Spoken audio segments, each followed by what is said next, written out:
I don't like to mince words. The Edmonton Oilers penalty kill was an atrocity in the playoffs last year. Is it going to be better? On today's edition of Locked On Oilers.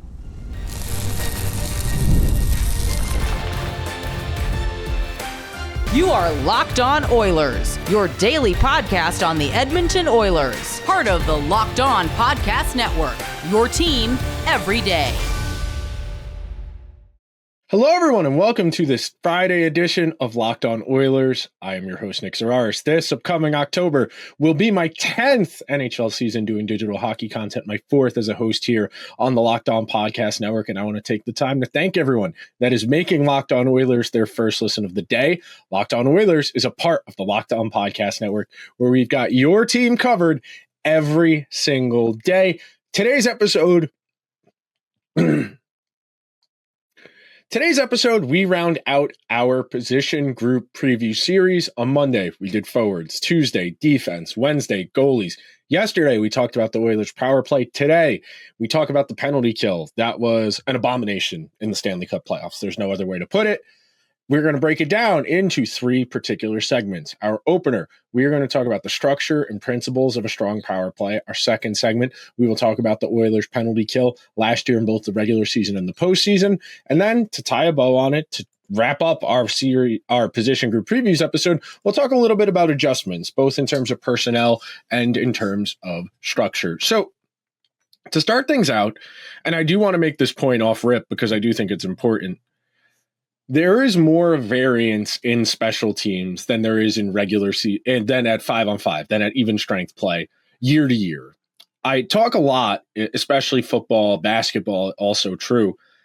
Defense is not something that is particularly sticky year over year. In football, we know turnover luck really ebbs and flows for a given year, and turnover luck is so crucial to understanding how good a given defense is. For basketball, we know a lot of it comes down to closeout switches and high volatility plays, and those are hard to replicate year over year. There's a real metronome effect for defensive results in basketball, and in hockey, penalty kill in particular, because it is so focused and so central on one of our favorite cliches. Your best penalty killer is your goalie. He is the most important piece of your penalty kill, and last year, especially in the playoffs, the Oilers just didn't have it. And to start out, I think it's important we talk about the 2 approaches to penalty killing. You can run an aggressive or a passive penalty kill. A passive penalty kill is going to maintain a pretty tight structure. A passive penalty kill is going to try their best to keep the puck to the perimeter, to the outside. It's not going to have a lot of chaotic, frantic puck chasing and running around. No. A passive penalty kill wants to keep the puck to the perimeter. What we talked about yesterday on the power play episode, where guys set their feet in place and they're just moving the puck around. That's what you don't want. That is an ideal outcome for a passive penalty kill. If you're lightly pressuring or barely pressuring at all the puck as it moves around the perimeter, you're going to end up killing a lot of time, because that power play you're trying to stop is wasting time. They're not creating conflict. They're getting whoever the 2 most outward players and the 4 players, however they like to align themselves, whether they're a box in one, if they're a diamond, if they're whatever shape you want to take to try and slow down a power play. If you're keeping the puck to the outside, if you're not getting a lot of lateral movement from the defenders or the goalie, you're going to end up getting that power play to waste time. The other way to approach it, and something I think we see is pretty close to the consensus now, is the high pressure for short bursts. Now, you don't want guys going to chase the puck full tilt nonstop, because then the structure breaks down. Think about that in your head, if you will. Imagine a defender up at the blue line on the power play. They're holding the puck, waiting for the structure to break down. You're supposed to go out there and pressure that puck carrier at a certain point. If that puck moves, depending on the rules of your penalty kill, you might go in a different direction. Now, just because the puck moves does not necessarily mean you follow the puck, because on a penalty kill, it is zone defense. Because you have 4 players who need to cover the ground of 5, you're assigned to specific areas where if the puck goes here, it becomes someone else's responsibility. In the soccer world, The word for this is Geigenpress, Gigenpress. The idea being you pressure that puck carrier for 3 or 4 seconds and then you peel off. Because if you can't win the puck in those 3 or 4 seconds, you are leaving someone open. Someone is open. This comes from the soccer world where teams run really high presses to try and slow teams down in the midfield. And you pressure at a really high intensity for a short period of time. You're trying to force that ball to, or puck in this case, we're talking about hockey, to move. You're trying to force a turnover. Your ideal outcome is you force a turnover. But at the very least, if you can stop the forward progression, if you can make them go laterally, if you can make them go backwards, and then you peel back and regain your structure, that's a good outcome for you. And the last real key point in this opening segment I wanted to elaborate on, expand on, and something teams, when they play the Oilers power play well, do. The most sensitive point of possession is when you gain the offensive zone with puck control. Because when you're up at the blue line and you're drop passing, you're lateral passing, or you're holding your ground, you are inviting defenders to pressure you. And even if you don't lose overall control, it's not that hard to force an offsides. It's not that hard to force an exit. It's not that hard to force a regroup. Or, as we talked about on yesterday's show, if you catch a defenseman flat-footed or you catch an attacking player who doesn't have help, it's doable to spring the offense to go back the other way. That's your key. You want to marry that Geigenpress concept, that high pressure right away when a team's gaining the zone. A team gains the offensive zone with speed. You pressure that puck carrier as soon as they gain the zone, force them to move it, and then you drop back. Then you peel back, you fall back into your structure. And I keep using the word structure because it's important to understand that comes with the rules, that comes with assignments. And a power play's goal is to get those defenders, to get those penalty killers to break their rules, to disabide by their rules. And something the Oilers penalty kill had a hard time with in the playoffs last year. Because they weren't winning those pucks when they would pressure guys, the structure was breaking down. Because one guy was going after the puck, that made it a 4-on-3. And 4-on-3 is even more dangerous than 5-on-4. It's one of those little mental tricks. And we talked about it yesterday for the Oilers playing the game in the phone booth, between the circles, below the goal line, around the goal line. You condense 4 guys into tight space against 3, they're going to have more of an advantage. They're going to have more game control. And when you are out there in those situations, your goal is to force conflict as defenders as well. If you can get that puck to stop, even just stop where it is, even if the player still has control, if you stop their forward progress and make them collect themselves, make them look up, left, right, where do I go with the puck? And look, great players don't need to pan like the rest of us plebes. They know where their guys are, or they just send it along the wall and then go and get it.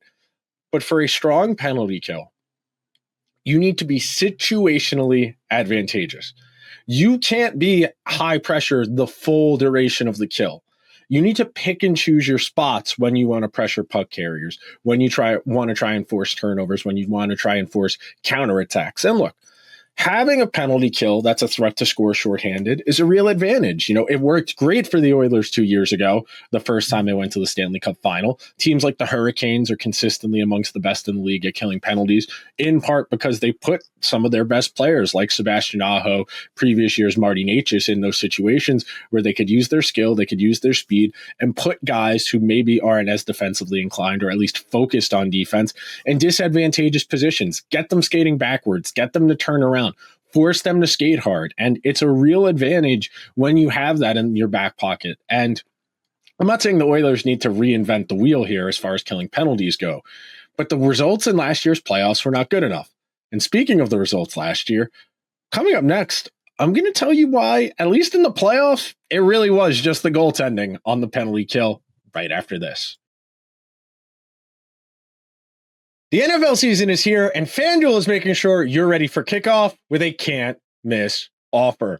Right now, new customers can bet just $5, and if your bet wins, you'll get $300 in bonus bets to use on the FanDuel app.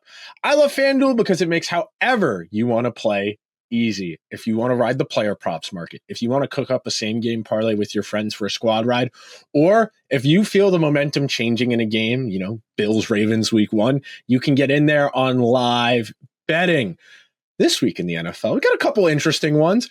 Potential matchup of backup quarterbacks. Jake Browning versus Carson Wentz, 1:00 on Sunday. Anyone? Big game in the AFC West. The Broncos at, dare I say, Super Bowl dark horse is San Diego Chargers. Then the Kansas City Chiefs, 5.5-point road favorites. Sunday Night Football. If they lose to the Giants, they go to 0-3, and their season is almost certainly over. So, FanDuel has one question for you. Are you ready? Download the FanDuel app now by visiting FanDuel.com to get started. That's FanDuel.com to place your first $5 bet. Thank you to everyone who is hanging out on this Friday edition of Locked On Oilers as we round out our position group previews. And like I said at the top, penalty killing is something that varies year over year. It is not something I would feel particularly strongly about the Oilers imitating the results of last year. And even if they had the same personnel and you lose a couple guys, you lose a Connor Brown, you might potentially still lose Matthias Janmark. You have to figure out what you're going to do as far as which four defensemen and what forwards you're going to utilize. I imagine we'll see some Andrew Mangiapane. I would like to see more of Connor McDavid. I know the Oilers did that a little bit in the Stanley Cup final just to find ways to get him more ice time. But the Oilers personnel-wise, you got Nuge, who's got some defensive acumen, Adam Henrique, who was their matchup center last year, even though I think he was probably a little bit overmatched in that role. But the results aren't egregious. And that's what really jumped out at me, because my perception of the Oilers' penalty kill, especially in the postseason, was pretty dire. And I'm going to click on over here to the first chart I have for you guys. This is last year. This is their penalty kill. The 5-year average of their postseason results versus the results they had in last year's playoffs. So they conceded 5 more scoring chances per 60 minutes. They conceded 1 more shot. So that's not huge. You know, conceding 5 more scoring chances seems like a lot, but in reality, if you're only giving up 1 more shot of those 5, that's not awful. The goals against is massive. That is a massive swing. A 4-goal, more than 4, almost 5 full goal against difference is a massive swing. And look, some of those numbers vastly cooked by that Kings series and, of course, by the Stanley Cup final, where the Panthers went 7 for 12 on the power play. And granted, a ton of those came in the one game when it was already over and the Panthers were running up the score, but I digress. The reason I point out the goals, the shots, the chances against, because the expected goals and the high danger chances against are not very different. The biggest year-over-year difference, or I should say the biggest difference last year versus the previous 5-year average, the goaltending was a lot worse. 7% does not sound like a lot in the aggregate. 7% over an 82-game regular season, that doesn't sound like a lot. And over 82 games, 0.007% is not a ton. But in a best-of-7 series, where at most you're playing 7 games, 7% is a humongous swing. And that's one of the keys here. And I think a lot of the perception of the Oilers, even internally, talking about Stan Bowman, what he expects from this goalie room, I think he is more concerned with the regular season. And that's valid. The regular season should be your first priority. You need to win enough of those 82 games that you make the playoffs. The problem becomes, are you constructing a team that is built in a way that can translate or maybe adjust to what playoff hockey is to get the same result? And in the course of an 82-game regular season, Skinner and Pickard facing 25, 26 shots on goal per game, playing behind a team that has 55, 56% of the expected goals, 55, 56% of the high danger chances, you're not asking your goalie to give you a whole lot. And in these penalty kill situations, no one is expecting anything insane here. We know the goalie is at an insane disadvantage in the penalty kill. That's where the cliche, your penalty kill, your best penalty killer is your goalie, comes from, because people understand how difficult that is. To play 4-on-5 for 2 minutes is a challenge. That is the whole reason we do penalties the way we do in the NHL. We are trying to incentivize playing hockey in a certain type of way. And teams that draw a lot of penalties, they get more opportunities to create offense, more power plays, more offense. And No one is saying Stuart Skinner needs to be a remarkable goalie, even in the playoffs. Even in the playoffs, if Stuart Skinner is an 840 on the penalty kill goalie, that's good. That's very good. Don't get me wrong, but nobody's expecting anything crazy out of him. If he's at 800 save on the penalty kill in the postseason, that's more than good enough. Last year, the Oilers' penalty kill was an active detriment to their playoff chances. Now, in the middle of the playoffs, Dallas, Vegas, they got passable results on the kill. But the penalty kill against the Panthers and the penalty kill against the Kings was the worst case scenario. And when you are only getting saves on 77% of the shots on goal, that creates a really difficult environment for your guys. And we talked about it before, the idea of guys not breaking down structure, not conceding because you don't want to make mistakes. But at the same time, when you are in that position, you start to feel the onus to make something happen as a penalty killer.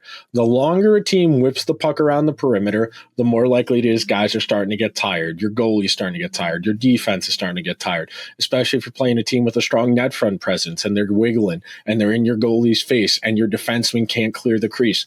There are so many ways it starts to pile up. And then you have that little voice in your head as a penalty killer that's telling you, go get it.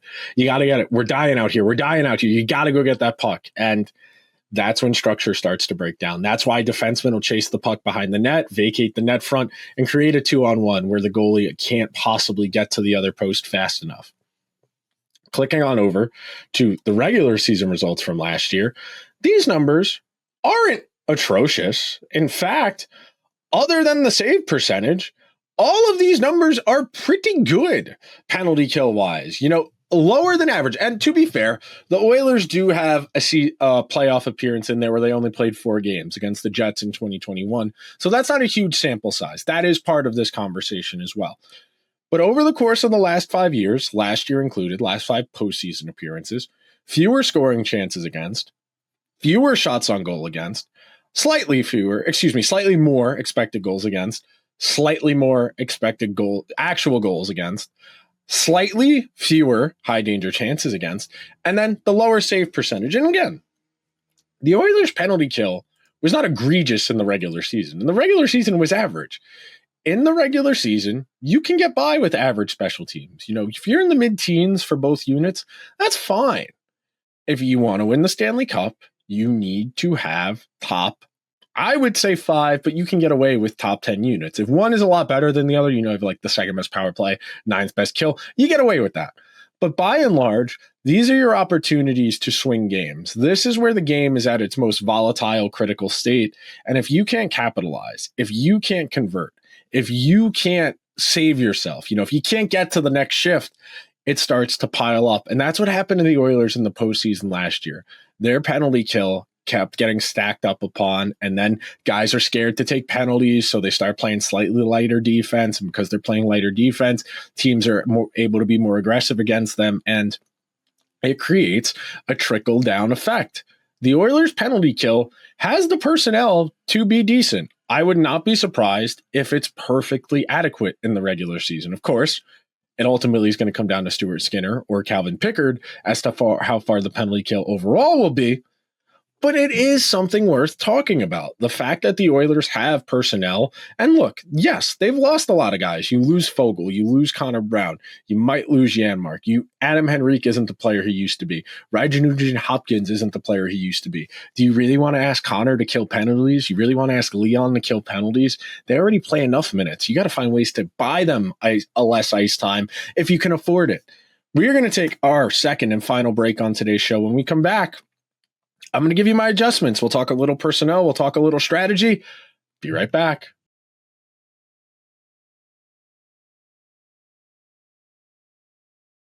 Thank you to everyone who's here listening, making Locked On Oilers their first listen of the day as we round up position group previews. Next week, we will start diving into preseason results. We'll do a McDavid update, even though the contract situation is yet to be resolved. We can touch on what Kirill Kaprizov not signing a lucrative extension with the Wild potentially means, like I've said all summer. I do think everybody if you have a good agent, you're going to wait till Connor signs because that's going to set the market. And if McDavid only does 2 by 17, you're not going to lock in for 8. You're just not. And that's the reality of the situation. But as far as the Oilers' penalty kill goals, here are my thoughts. Number one, as much as I would like to see McDavid out there as a consistent penalty killer, I do think you need to find ways to keep him fresh. I don't think you can tick his minutes to 24, 25 minutes in the regular season. I can't. In the playoffs, yeah, you got it. In the postseason, it is different.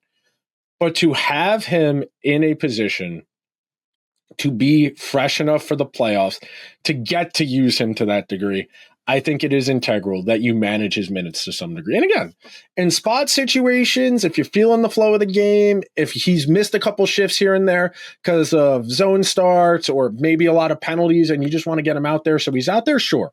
That's different. Like we talked about last year, where in the playoffs, if they killed off a penalty early in the playoffs, McDavid would go out there with Leon together right after the penalty kill had expired because neither had been out there for the duration of that penalty. So if you want to get one of them out there, that's fine. I don't think that can be an every game type deal. I think you're going to build this penalty kill around Nuge, around Adam Henrique, around Andrew Mangiapane, and that fourth spot, it's open to discussion. I would be interested in Vasily Podkolzin in there. I think he fits there. I think Kasperi Kapanen will probably get a look there should he stay in the lineup. I think Janmark for sure, if he's on the team, will be there. But I do think there is room, especially on the back end, for conversation. We know the Oilers have a perception of Darnell Nurse and what they think he is. We talked about it a lot on Tuesday, the idea that he's probably going to be the X factor. He's going to swing this unit one of two ways, especially if he gets to play with Jake Wallman, someone who can do some of the heavy lifting for him. I think they would like to use Nurse. They would like to use Ekholm. They would like to use Kulak. And they would like to use Jake Wallman.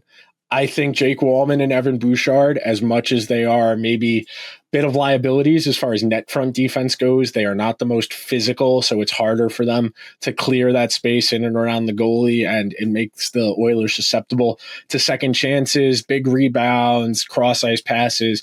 Those are perils of having guys who aren't great at the net front, but I do think there is an argument for Ekholm and for Bouchard and Wallman to get penalty killing time because of their puck moving abilities. And I'm not talking about that in the concept of creating offense. I'm not talking about shorthanded offense, and that's why we need to play Ekholm. That's why we need to play Bouchard or Wallman. I think we need to play Bouchard or Wallman because they are such great movers of the puck. And in an ideal world, you're breaking plays up and you're sending it down. You're trying to go the other way. And look, when the chances are there for shorthanded offense, you take them, no question about it. But your goal as a penalty killer is to live for the next shift, is to live for the next zone entry. And that means rigid maintenance of discipline. I bring up the structure concept a lot. I talked about it pretty in depth the other day as far as Nurse goes. The penalty kill gets in trouble when it starts chasing the puck. If we're doing the high pressure, it's for 2 or 3 seconds and we're peeling off. It's for 2 or 3 seconds and then we're breaking back in. The Oilers, especially around the net front, chasing the puck behind the net, ending up with 2 defensemen on the same side of the net, ending up with 2 defensemen behind the net, it creates such a headache for us as fans. And it's hard for me because I understand I'm not in that position.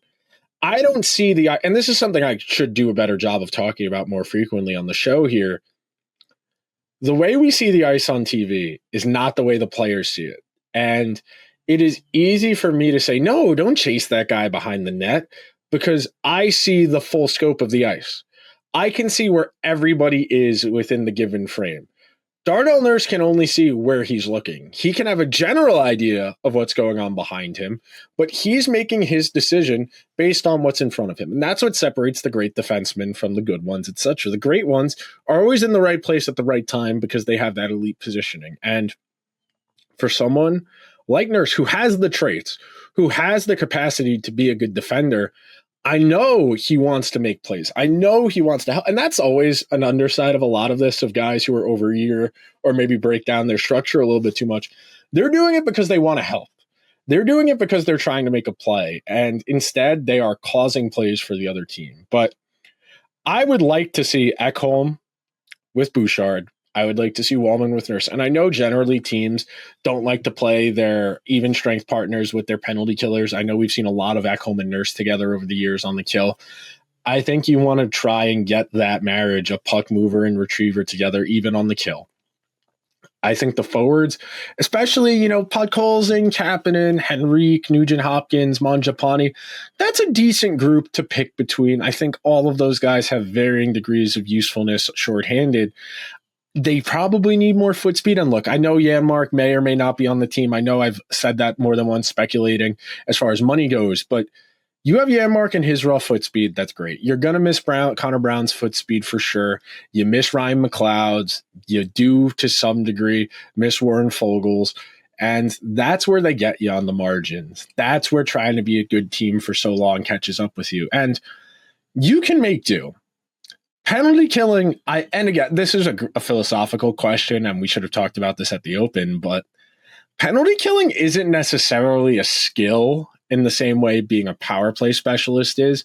A lot of the time, what we would quantify as good penalty killing is just playing with a lot of energy for short periods of time. It's why I made the allusion to the Geigen press of being really high pressure for 4 or 5 seconds.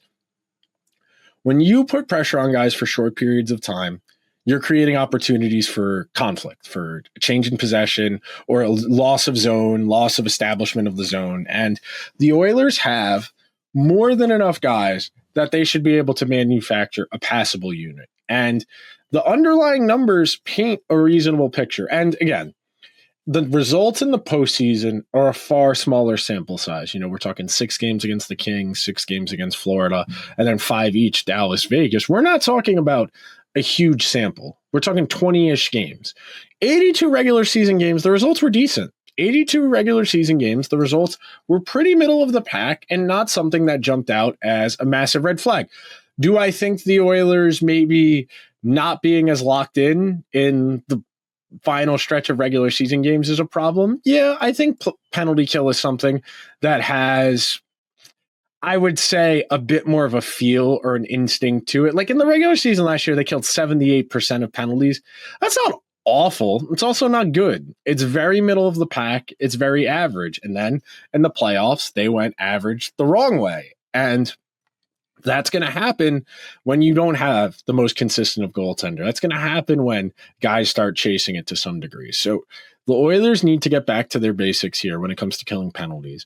High pressure, short windows, changes in possession, taking your best bet. Move that puck along, survive, get to the next sequence. That will do it for this episode of Locked On Oilers. That'll do it for this week's position group preview series. Thank you to everyone who made Locked On Oilers their first listen of the day. Be sure to subscribe wherever you get your podcasts. If you're on Apple or Spotify, if I could implore you, please leave the show a 5-star review. If you're watching over on YouTube, hit that subscribe button. We're inching up towards 2,600 subscribers, which is still crazy to me. I'm very grateful to everyone who's gotten on board in the year and 10 months since I took over. But it's been a lot of fun, and we have hockey in the not so distant future. So I will talk to you guys on Monday. Everyone have a safe and fun weekend. Until then, let's go Oilers.